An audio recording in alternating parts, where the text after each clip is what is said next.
Hello to everyone दोस्तों, यह 11th class physics की फर्स्ट वीडियो है। इस वीडियो के सीरीज में मैं आपको बेसिक कॉन्सेप्ट से हाई लेवल के कॉन्सेप्ट को क्लियर करूंगा। तो इस वीडियो का अंत तक जरूर देखिएगा और आपको इसके साथ साथ आपको नोट्स भी बनाना है।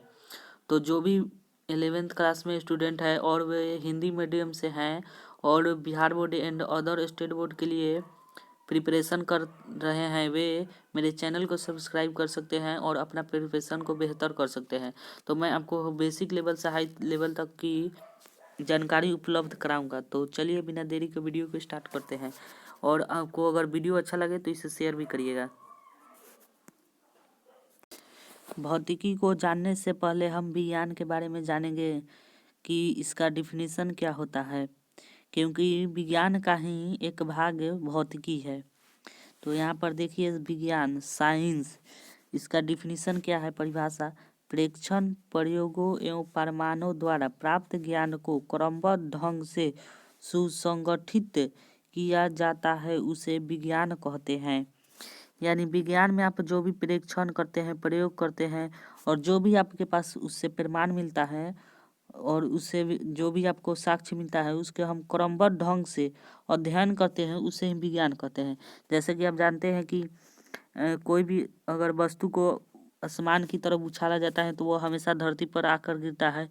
जब गाड़ी अचानक चलती है तो उस पर बैठा व्यक्ति पीछे की ओर झुक जाता है।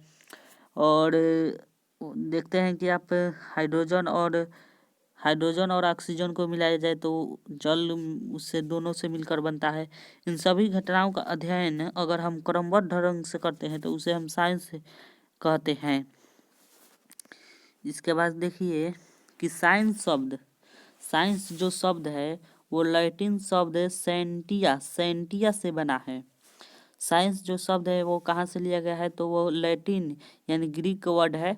और इसका ग्रीक वर्ड किस वर्ड से लिया गया है, तो सेंटिया से, जिसका अर्थ होता है टू नो, जानना। यानी साइंस शब्द सेंटिया से लिया गया है और सेंटिया का इसका अर्थ क्या होता है, टू नो, मतलब जानना। हिंदी हो गया टू नो। अब देखिए यहाँ से हमारा मेन टॉपिक फिजिक्स स्टार्ट होने वाला है। तो फिजिक्स, इसका डिफिनीशन क्या होता है, तो प्रकृति एवं प्राकृतिक घटनाओं का अध्ययन भौतिकी कहलाता है। यानी प्रकृति में जो भी आप घटनाएं देख रहे हैं आप अपने दैनिक जीवन में, उन सभी घटनाओं का अध्ययन हम भौतिकी के अंतर्गत करते हैं। जैसे कि आप कोई भी अगर वस्तु को ऊपर की ओर उछालते हैं तो वह नीचे की ओर हमेशा गिरता है।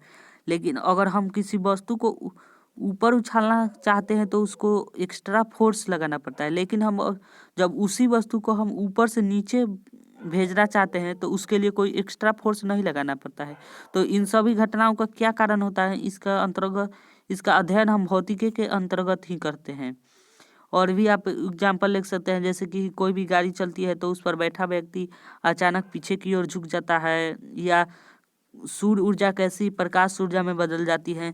तो जो भी आप दैनिक जीवन में आप घटनाएं होते देख रहे हैं, उन सभी का अध्ययन हम किस में करते हैं, तो भौतिकी में कहते हैं। अब इसका नोट देखिए, नोट क्या है, तो फिजिक्स ग्रीक भाषा फ्यूसिस से बना है। फिजिक्स शब्द जो है वो ग्रीक भाषा किससे बना है, फ्यूसिस से। और फ्यूसिस इसका अर्थ क्या है, तो प्रकृति, नेचर होता है। हमारा नेक्स्ट पॉइंट है राशियां, जिन्हें मापा जा सकता है उन्हें हम क्या कहते हैं, तो राशियां कहते हैं। नेक्स्ट हमारा उसके बाद पॉइंट है भौतिक राशियां, जिनके पदों में भौतिकी के नियमों को व्यक्त किया जाता है। तो भौतिकी के नियमों को व्यक्त करने के लिए कुछ पद होते हैं जो भौतिक राशियां के अंतर्गत आते हैं। और देखिए उसके बाद भौतिक राशियां के दो भाग होते हैं, यानी दो भागों में विभाजित किया जाता है। कौन कौन से होता है इनका प्रकार, तो मूल राशियां एवं व्युत्पन्न राशियां। तो हम पूरे फिजिक्स को इन दो राशियों में व्यक्त कर सकते हैं। इन दोनों राशियों के अब हम बारी बारी से पूरे डिटेल्स में पढ़ेंगे। तो पहला देखिए यहाँ पर क्या है, तो मूल राशियां। तो मूल राशियां जिन्हें मापने के लिए अन्य भौतिक राशियों पर आवश्यकता नहीं होती है, यानी जो मूल अन्य भौतिक राशियों पर निर्भर नहीं रहते हैं, उन्हें हम मूल राशियां कहते हैं। जैसे कि आप पेड़ पौधों में देखते हैं कि वो अपना भोजन स्वयं बनाते हैं और जो अदर जीव जंतु है वे उन पर निर्भर रहते हैं। तो मूल राशियां वैसे ही हैं कि यह किसी अन्य राशियों पर निर्भर नहीं रहता है। यानी यह प्रकाश संश्लेषी के जैसा है, यानी यह स्वपोषण जैसा होता है ना। तो आप इसे कंपैरिजन करके भी याद रख सकते हैं कि मूल राशि वे राशियाँ हैं जिन्हें मापने के लिए अन्य भौतिक राशियों पर निर्भर नहीं रहना पड़ता है।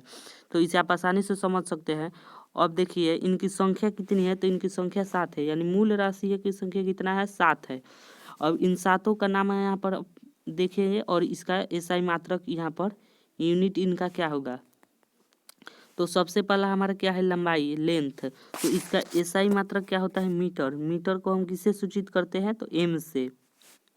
दूसरा नंबर हमारा क्या है, तो द्रव्यमान। द्रव्यमान का एसआई यूनिट क्या होता है, तो किलोग्राम, केजी। तीसरा हमारा समय, जिसे हम सेकेंड, इसका एसआई मात्रक होता है और इसे एस से सूचित करते हैं। चौथा हमारा क्या है, तो मूल राशि ऊष्मागतिकी ताप। ऊष्मागतिकी ताप का एसआई मात्रक क्या होता है, तो केल्विन होता है, जिसे के से सूचित करते हैं। उसके बाद देखिए यहाँ पर विद्युत धारा। विद्युत धारा का एसआई मात्रक क्या होता है, तो एम्पियर होता है, इसे हम ए से सूचित करते हैं। छठा नंबर हमारा मूल राशियाँ है ज्योति तीव्रता। इसका एसआई मात्रक क्या होता है, कैंडेला। कैंडेला को हम सी डी से सूचित करते हैं। उसके बाद हमारा लास्ट है मूल राशियाँ पदार्थ का परिमाण, जिसका एसआई यूनिट होता है मोल, और इसे हम एमओएल से डिनोट करते हैं। तो इन सभी राशियों को ही मिलाकर अन्य भौतिक राशियाँ बनाई जाती हैं। ये 7 मूल राशियाँ हैं जिन्हें व्यक्त करने के लिए अन्य भौतिक राशियों को आवश्यकता नहीं होती है। तो इस वीडियो में इतना ही।